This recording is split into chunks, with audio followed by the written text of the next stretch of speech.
Hi,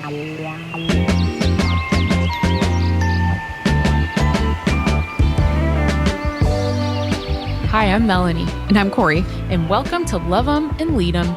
Lessons and laughs with the ladies of Dog Training Camp USA. In this podcast, you'll take away proven and practical dog training advice with plenty of stories and laughs along the way. Join us as we share our experience from the kennel and from life. With that, let's sniff our way into this episode.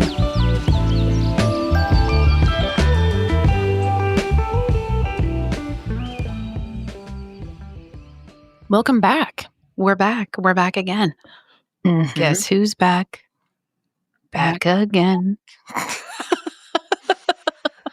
All right. Today we're going to talk about a couple of things. Yeah, we have two good topics today, I think. Yeah. So the first one is related to a service that we get asked about all the time, that it's one of the few things that when people call us, we say, nope, not doing it.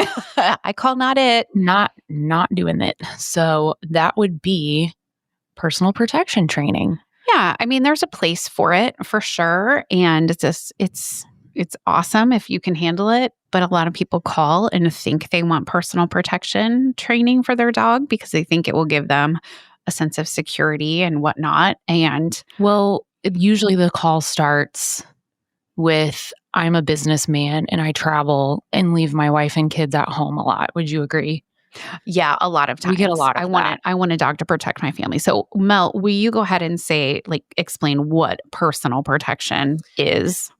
Well, when a dog will bite somebody's face off, there's lots of things it could mean. To me, I think every dog is a personal protection dog, from your little baby Papillon all the way up to your scary Mastiff. Those are all every single dog is inclined to protect its master, right? So, but when we're getting calls... And its household. Yeah.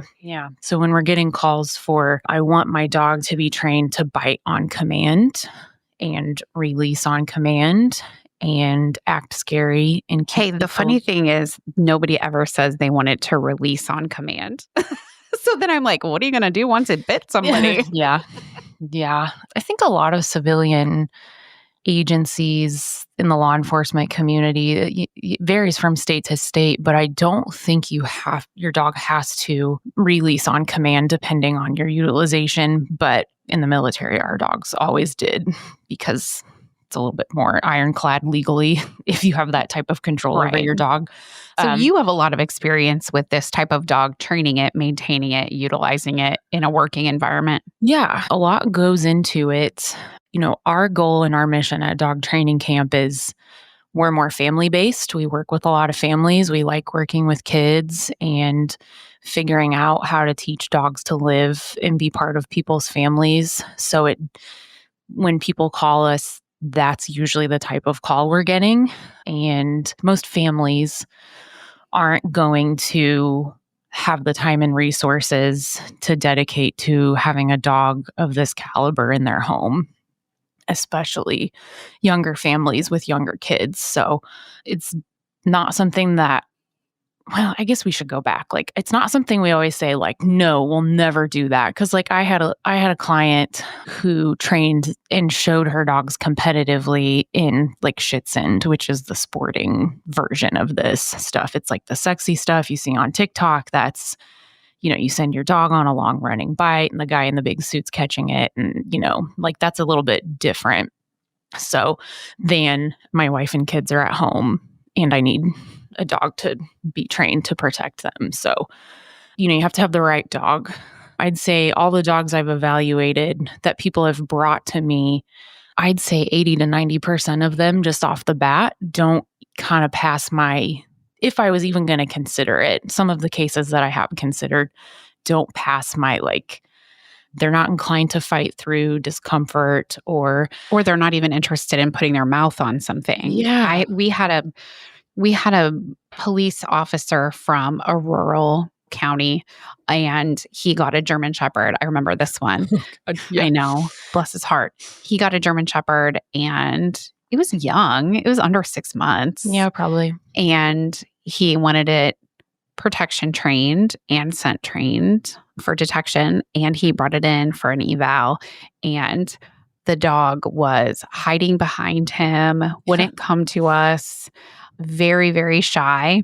And when we tried to play with it to see if it was even inclined to put its mouth on something and hold it, Yeah. it wouldn't even put its mouth on anything. Yeah. And so that poor guy didn't know what he didn't know. Yeah. And Well, and like in that case, he'd had that dog since it was 8 weeks old, weaned from its mother. So he spent the first, 2 months of owning that dog, teaching it to not bite anything or like put its mouth on people or furniture and then kind of when you miss that window, you miss it.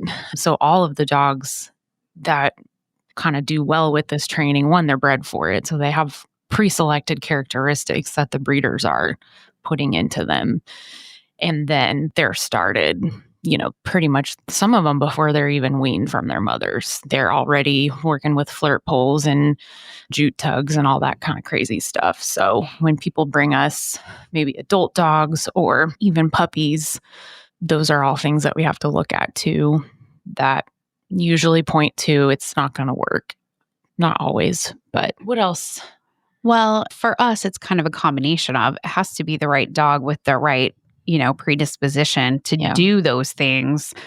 But then we really look at, because our focus is so family, we really look at the household and who's in the household. Or do we have toddlers in the household? Do we have, parents that work full time? And we know kind of what it involves in the level of training and maintenance and dedication to that specific task work. So training it to reliably do the thing that the people are asking it to do, we know what that takes. Yeah. Hours and fortitude. Like there's good days and bad days and you push through. And so it's really, we try hard to really explain to people, it looks great on TikTok and it looks great on, whatever Instagram reel you saw it on. But some of these dogs are the person's full-time job. Yeah. And when your attention is split between your family and maybe there's other pets and, grandma just moved in and we work full-time and I have to get to daycare and soccer and all these things, it's really on us to explain to people the level of commitment and dedication and hard work that it takes to get to that point. Because what we don't want is kind of a half-assed trained bite dog that's going to bite somebody. So for us, it's really being aware of the situation and explaining things to people so that we can get them to understand it might not be exactly what you want or what you think it's going to be. Yeah, you definitely get into an ethical conundrum with some of these where I'll use the businessman example again. Like I'm going to leave this. Truck drivers. We've had a lot of, I'm an over the road truck driver and I leave my wife and my new baby home by themselves and I want them to be protected. Yeah. That kind of example is, somebody's got to be the handler of this dog. And they're always wanting the wife to be the handler. And the wife is like home with kids by herself and she like wants no part of it, right? Like, why is that always the case? Oh my gosh. We had a couple come in and that was exactly the case. Yeah. It was a couple and the one lady was, oh my gosh, she was a diesel mechanic. Do you remember this? She was a diesel mechanic, which was a pretty badass, cool job for a lady. Mm-hmm. And she was gone all the time and they had this dog and they had experienced some trouble in their neighborhood and she wanted the wife to have the dog as personal protection. So we had them come in and when they got into the office, the wife was a teeny tiny little woman, which in itself is fine, but she was scared of the dog. Yeah. And it was an adult dog by that point. Too. Yeah. So there's another matter of the handler of the dog that's giving the dog direction has to have a very significant relationship and be very comfortable handling and managing and directing the dog. And this lady was scared of her own dog. Yeah, the leaving the protection dog back to fend for your family without a handler that's storybook stuff. That's not real life. So all these dogs have to have some direction from humans. And it's really incredible. Like a lot of these law enforcement dogs will retire, or, in civilian cases, they live at home with their handlers and they are fine around kids. And, they suit up, they go do their job, they come home and they're a regular dog. But that is, again, one of the highest caliber of training you can. Well, It's yeah, a it's full-time because, job. yeah, that person put in the full time, if Yeah. they're a police officer or whatever, they've done full-time training Yeah. for their everyday job with that So dog. anybody listening to this that has one of those dogs, don't be like mad at me, because I know that exists.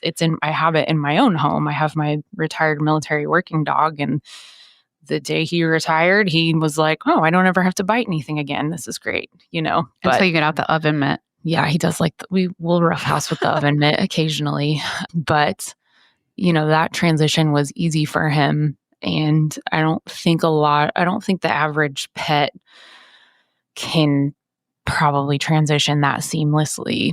Well, it was easy because he had the working relationship with you and then he got to come home with you. So he was Yeah. still getting direction from you. You had worked together so long, it was like a true partnership. Yeah. Yeah. But like, hey, we just adopted this 2-year-old pointy-eared whatever from the shelter. Can you train it to bite people? bite my neighbor because we had a fight over the fence? Like, no, man, I can't do that. It's not ethical. Like, that's just another thing. Like, I hate to be up here on like my high horse. This has gotten into like I'm on a soapbox now, but like it would be so easy to just be like, sure, that'll be $10,000. I mean, we could make a ton of money doing this, but we don't feel good about it. No. It's like a loaded gun in a kindergarten classroom on a table. Yep. It's just an accident waiting to happen for Right. people that don't understand or know. Yeah. Yeah. So people will say, okay, well then what can I do? And what we really encourage people to do is, if you have a dog or you're looking for a dog and you don't have one already, it is neither here nor there. But the dog that you're gonna have or you already have knows you, knows your moods, knows your body language, knows The everything. household routines. Knows everything about you and your house, and they're gonna protect you. It's just a matter of how are we gonna utilize it, right? So if you have a Chihuahua that likes to sit in front of the door all day and bark, you're gonna listen to his barks, and when there's a creeper at your door with a hood on, that bark is gonna be just a little bit different than if it's the mailman, right? So that would be if somebody came to me and said, I have this Chihuahua, I need a personal protection dog though, I'd be like, we're going to train your Chihuahua to do this kind of bark, and you're going to have time to go get your shotgun, Yeah. Like, it doesn't always have to be this really extreme, we're going to murder somebody. I want my dog to rip their throat out. Yikes. Obviously any of it would be traumatizing to have your dog actually engage somebody or have to defend yourself and your property. But Well, really, a personal protection dog is a kind of a stopgap anyway. yeah, Right? It's not the end game. It's a stopgap to get you to be able to handle the situation. It's an assist. oh, for sure. It's not a get the job done and it's over. You still have a lot to deal with after a bite happens. Yeah. So it's really a stopgap. So what we try to do is help people learn dogs in general, learn their dog, strengthen and develop the relationship that they have with their own dog, like you were saying. So you do know the difference in their barks, and they are paying attention to you, and they are looking to you for direction and for permission and for, hey, it's okay. You don't have to worry about it. So that they're reading you and you're reading them. And if the goal is to help you in a crisis, well, a barking dog is a barking dog. It could scare somebody on the other side of the door to where you can get to the phone, or you can get to a firearm, or you can get to whatever, a safe place in the house. Yeah. So I think, like you said, it's not sexy, but these people, they want it for a reason. So whether it's something that happened, or they're nervous about something, or they're receiving a threat or something like that, we can use what you already have and really teach you how to maximize that and help somebody create a safety plan to where they can get to the thing that they need to get to deal with the situation. Safer and much more practical, much more lower risk, way less liability on the family, on their property. We have a lot of clients that just have pointy-eared dogs that look mean, but they're complete goofballs. And they're like, this happens to be all I need. This dog looks scary enough, but it keeps people away from me, but it wouldn't hurt a fly. To me, that's kind of like the happy medium because I want to be able to do the rest if a threat gets its way to me. So the other thing we've kind of helped people with in these situations is, kind of what you said. We look at their home. We look at, hey, where would you go? I'm trying to think. What are you what do we scared? call it? What are you scared of? Yes. Like making a safety plan, really, Yeah. like an action plan. So, dog training isn't all about sit, stay, come, and pooping on the floor. Some people have like bigger issues that they're nervous about. We've had people with emergency orders of protection against their ex-husband call us. We've had that couple I was talking about that had some threats from a neighbor that they were worried about. We've had a lot of different situations where they're coming to us out because they're scared and they know that a dog could help them. And so then we really take the time to sit down and educate them on, okay, let's find out, what are you scared of? What does that look like? How could we utilize the dog that you have without doing XYZ? Maybe we just tweak the placement of a crate, or we, if you're going to go here, let's train them to go to this spot kind of thing. So helping people, they just don't know what they don't know. Mm-hmm. And when they see these fancy, flashy TikTok trainers that are putting the dog between their legs and then sending it off and then pulling it back. And even I saw one guy on Instagram, it's this little kid doing it, which is great. But I used to be a teacher and I've worked with enough kids. I ain't putting a bite dog and a kid in charge of a bite dog. That's just me. So we won't be doing that for you. So don't call us about it. But yeah, we try to get to the root of the issue. And what can we do? Well, I was going to say, I've given people some, I hate to use the word tactical, but there it is tactical again. Timmy, I hate to use that word, but I have looked in some people's homes and been like, this is the door I would go out with your dog if you're worried about your neighbor at this time of day. And, walk this way down your block. That way, even easier route to get home past this, perceived threat. Or, if you walk by a guy that's creeping you out, then let your dog go in front of you instead of keeping it behind you, and let your dog intimidate the shit out of somebody and then go on your merry way, move your dog to the other side. So practical advice of how to use a dog to your advantage in a safety situation instead of training up a dog to bite somebody. Yeah. Y'all are doing too much. It's too much. Just stand down. Stand down. Like you said, we could make a lot of money doing that. You have vast experience in it, but it's just not something that we feel good about with families and whatnot. No, man, that guy that brought that little German Shepherd puppy in that day to us, we were like, sorry, man. Like, you already bought the dog. I know. Like, God, we crushed his hopes and dreams. No, I think she was inclined to do some sniffing, but we couldn't But she was scared of everything. Yeah, we couldn't get her to do much else. Yeah, she was scared of everything. So in general, it's not always a no, but it's always a, are you sure? And then I usually talk about feelings with them, and usually talk about the dog. I don't usually venture into the feelings portion of the program. It's because it gives you hives. Yeah. So the long and short of it is there are a lot of places that will train personal protection dogs. And if that's something you really want, I would say talk to us first. And when we tell you no, if that doesn't float your boat, I'm sure somebody will do it for money. But we like to give some alternatives to that kind of intense training and intense emotions and all of that. For sure. We'll help your regular. We'll help your Chi-Chi Chihuahua be a protection dog for you. We'll just do some logistics. Let's do it. Let's get that sucker a stool. We'll just put him on a stool. Hell yeah. Let's do it. And now, a word from our sponsors. My dog won't heel, stay or sit. My dog won't heel, stay or sit. But I didn't give up, no I did not quit. No, I didn't give up, I did not quit. He went to Dog Training Camp USA. He went to Dog Training Camp USA. Now he can heel, sit and stay. Now he can heel, sit and stay. Sound off. 502. Sound off. 356. Sound off. 502 356 3059. All right. Moving on to our next topic of kind of an interesting, complicated case we had lately of a dog named Spud. It's the Spud man, Spudmeister. Spud Muffin. He is a Spud Muffin. Spuddaroonie. He's a sweet little salt and pepper pumpkin head. Mm-hmm.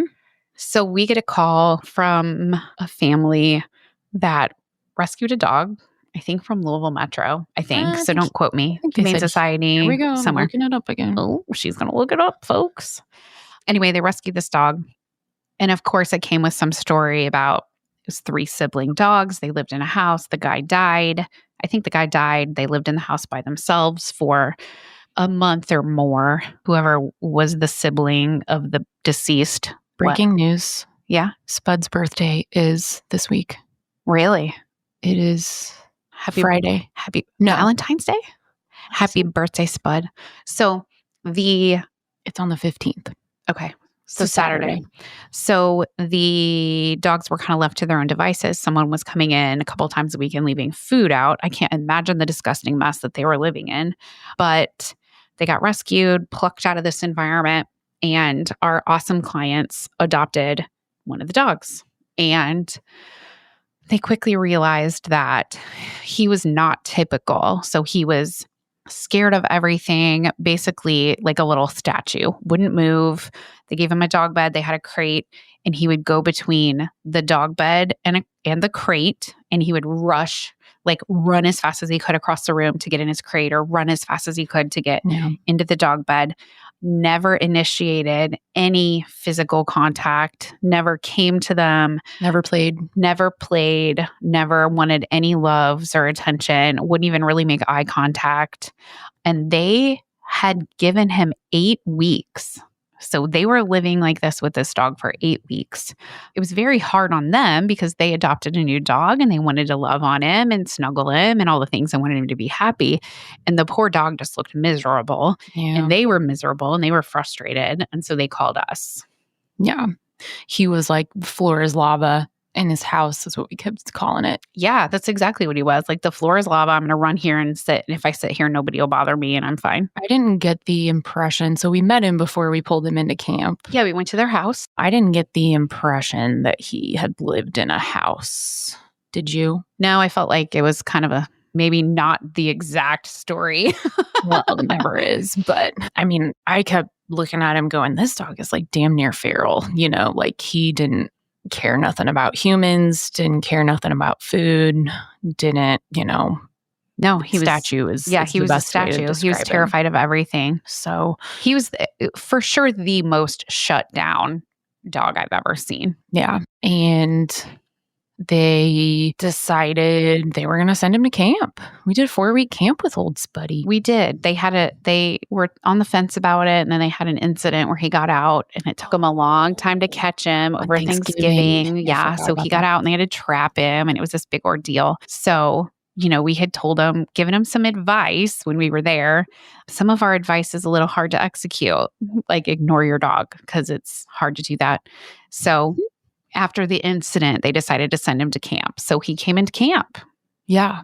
We have a lot of other dogs at camp. So he already seemed to be more comfortable. Yeah, I'd say that first maybe week or so, he was still pretty shut down for us. Not wanting to interact with us at all. Just scared. Would let you put no signs of aggression or anything like that. He would let us put the leash on him and guide him. He didn't love that at first. No, he would duck down. Yeah, he would pancake onto the floor, that kind of thing. Yeah, he got over that pretty quick though. And what's interesting to me about kind of like a super extreme case like Spud is we just kind of treated him like every other dog there.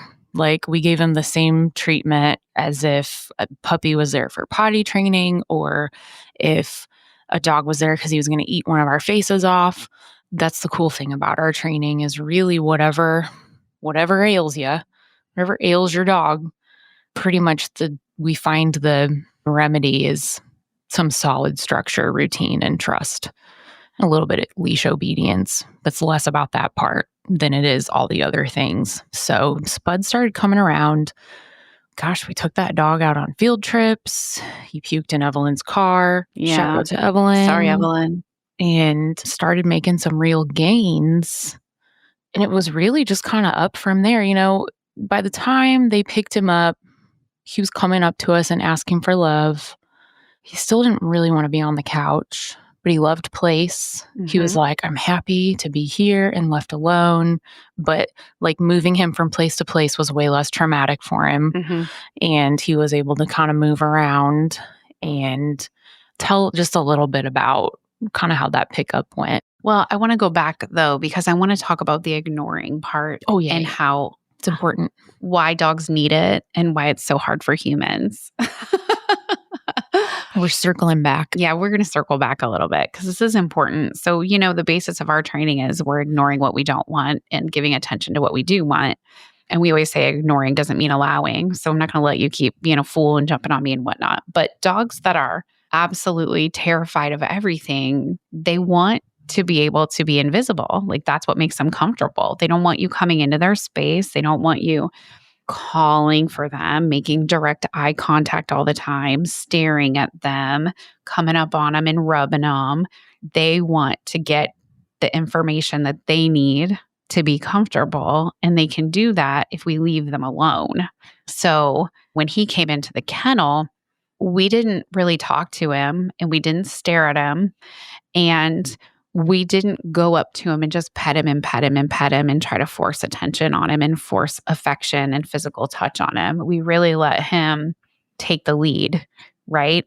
I'm going to ask you to put this leash on and walk next to me, but because you're doing that for me, I promise to leave you alone. Yeah. And when he started to realize, oh, these people aren't going to just come up on me and invade my personal space, they wait for me to do something to initiate it, I think is why we started really making a breakthrough. And I think the big thing for us is everyone at the kennel works with every single dog, and we all act the same way to every single dog. So he's got 9 people that he feels confident after a few days are not going to make him uncomfortable and force him to interact. We're going to ask him to do things like walk over here, stay in this spot, pause before you come out the door, but we're not going to be all up in his business. And when he saw that we were going to let him kind of do his thing, he started to look to us for things. Yeah. And that was very hard for our super nice, kind, loving clients that were wanting a new dog. It was super hard for them to do. And I totally understand that. In fact, it's taken us years to be able to ignore dogs and not come into their space. I think that's one of the things that made him so much more comfortable. Yeah. Yeah.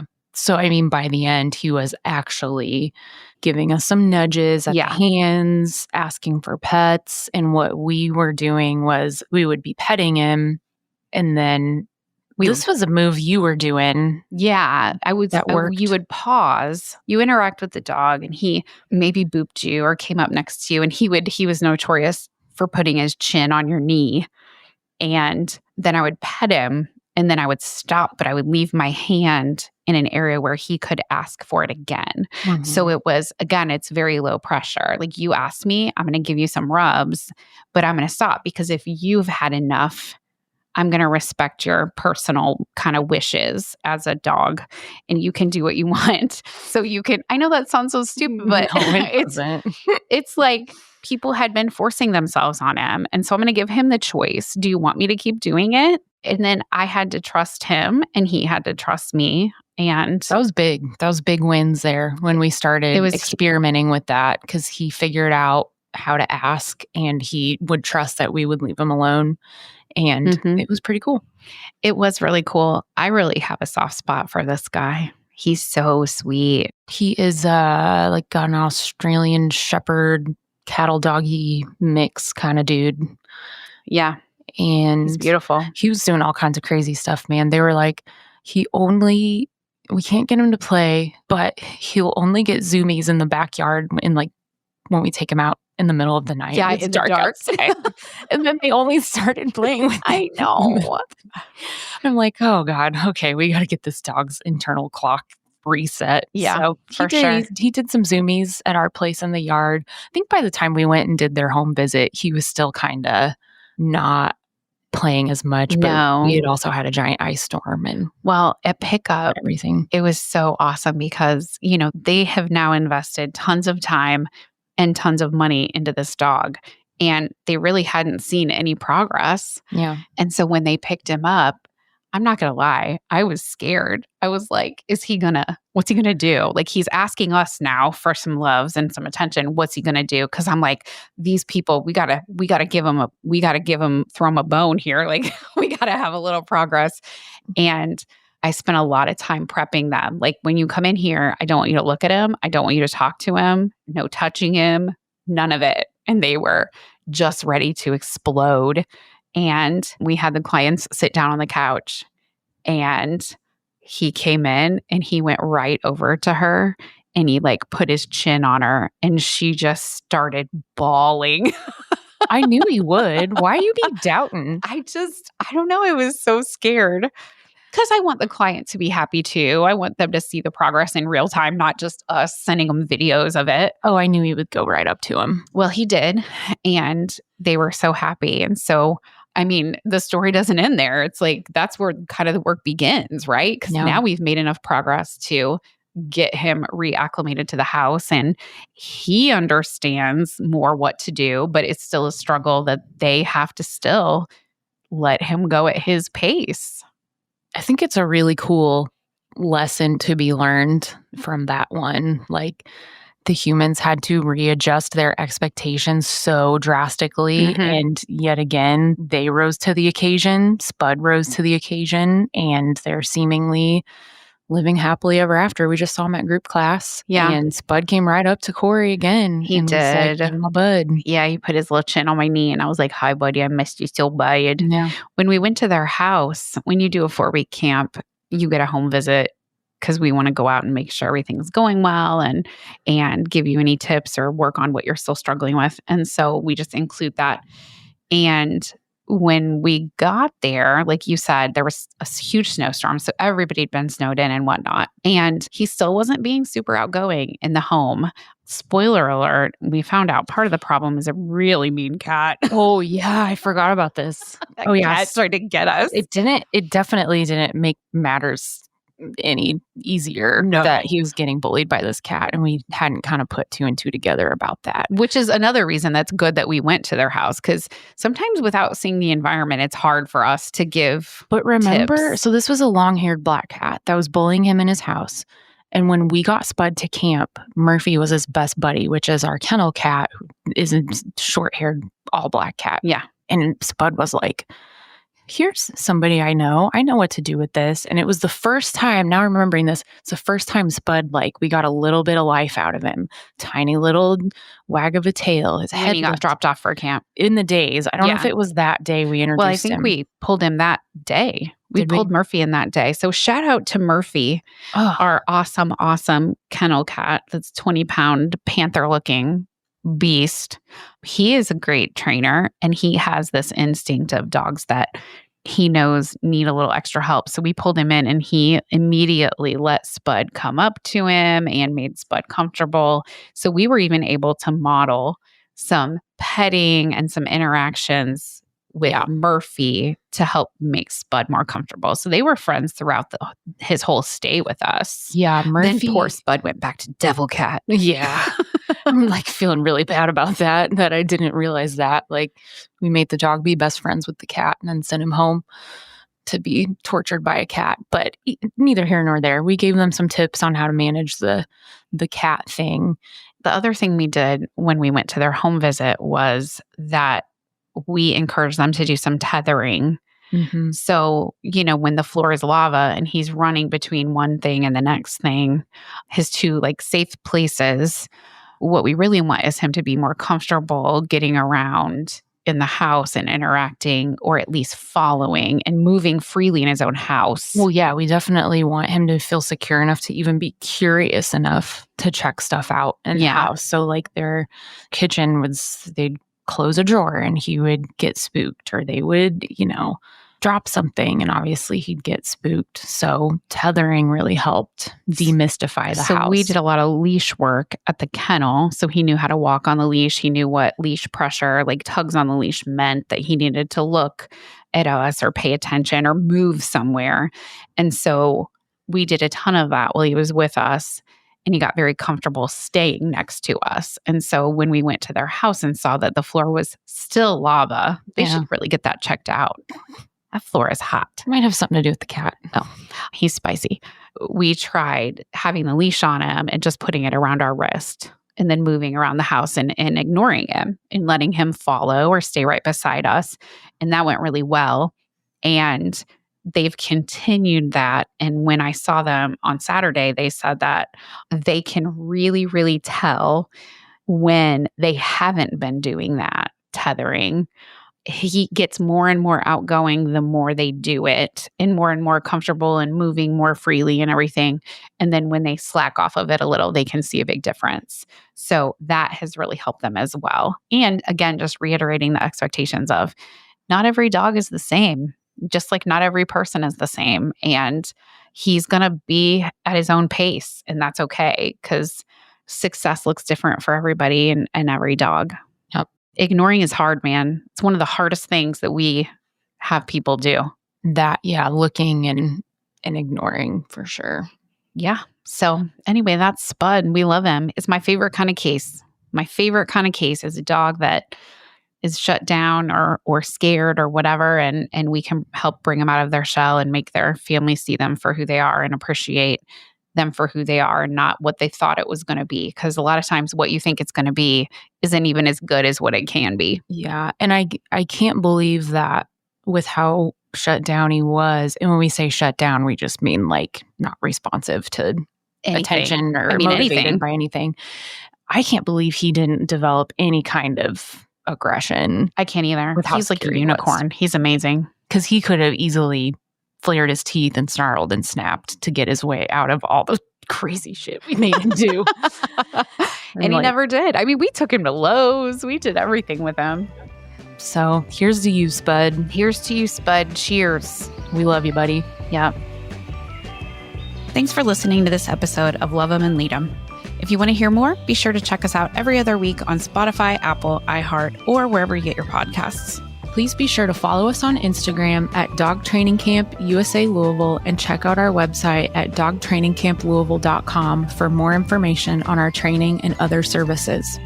If you need help with your dog, don't hesitate to reach out. You can find our contact details in the show notes. We'll smell you later.